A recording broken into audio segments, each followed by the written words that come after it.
Hello everyone, আসসালামু আলাইকুম। আজকে আমরা সবাই মিলে যাচ্ছি হিজল ক্যাফে। এই তো আমরা রিক্সায় উঠে পড়লাম। আমাদের সাথে আছে আমাদের ছোট্ট মেহেরা বুড়ি, আমাদের পাশে রিক্সা আছে হীরা খান এবং তার মা, সাথে আছে বুড়ি। এই তো এখন আমরা সবাই মিলে একটি অটোতে উঠে গেলাম। অটোতে আমাদের সাথে আছে পুন্নি খান, আমার ছোট বোন রুমানা, সাথে আছে জারিদ। ক্যাফে আমাদের বাড়ির খুব কাছেই, কিন্তু কখনো যাওয়া হয়নি, এই প্রথম আমরা যাচ্ছি। তো হিজল ক্যাফের কাছে আমার বড় বোনের বাড়ি, ওখান থেকে আমার বড় বোনের মেয়েকে আমরা উঠিয়ে নিলাম। যে আমার ভাগ্নি অভি চলে এসছে, ওর সাথে আছে ওর ছেলে, আমার আরেকটা নাতি। এই তো সবাই একে একে অটো থেকে নেমে পড়ছে।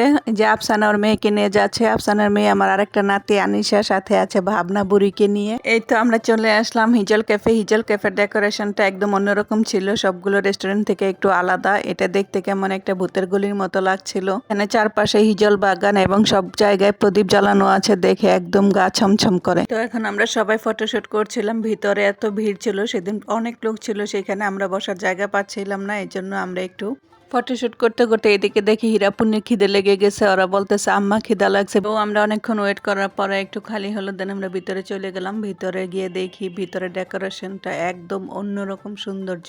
ভিতরে গিয়ে দেখি ভিতরে এখনো অনেকটা ভিড় রয়ে গেছে। তো আমরা এর মধ্যে ঘোরাঘুরি করলাম, দেখলাম সবকিছু, ছবি তুললাম, তারপরে খাবারের অর্ডার করলাম। খাবারের অর্ডার করতে গেলে পরে ওরা বললো যে আরো প্রায় 100 জনের পরে আমাদের খাবার দিবে। তো আমরাও যেহেতু অনেকগুলো লোক ছিলাম, অনেক খাবার দিতে হবে, এতক্ষণ আমাদের ওয়েট করা সম্ভব ছিল না। তারপর আমি বললাম ঠিক আছে, আমাদের সবাইকে শুধু কফি দেন। তারপরে আমরা সবাই মিলে বসলাম কফি খাওয়ার জন্য। এই তো আমরা বাড়ির সবাই আজকে একসাথে ছিলাম, আমাদের সাথে আমাদের আশা খানও ছিল। তো আমরা প্রায় 40 মিনিট বসে থাকার পরে ওয়েটার এসে বলল সরি ম্যাডাম, আমরা আপনাদের কফিটা দিতে পারছি না। আমাদের আরেকটু অপেক্ষা করতে বলছিল, যেহেতু আমরা অনেক অপেক্ষা করে ফেলেছি, আমাদের আর অপেক্ষা করা সম্ভব ছিল না, তাই আমরা আসার সময় অন্য একটা জায়গায় খেয়ে চলে আসলাম।